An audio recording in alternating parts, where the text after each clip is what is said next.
Suspect. Lagi hinahanap ng customer kasi sobrang ganda. Ay, huwag naman ganyan. Bakit?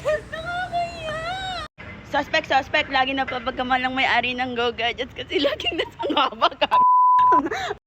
Suspect.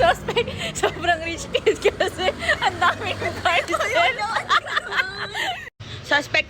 Millionaire na pero nagwo-work pa rin sa Go Gadgets.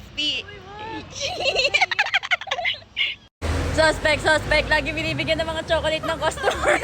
Ang ganda kasi. Sobra sa ganda. Suspect. Masaya sa video pero broken sa personal. No. Suspect. Wala na daw sila pero sinusundo pa sa tapat ng Go Gadget.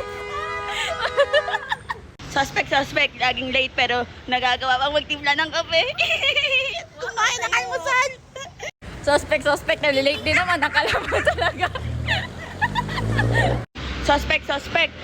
Ano nga yun sabihin ko? Suspect. Nakasiklib pero nakipagkantahan lang pala sa ex. Nag-break tuloy.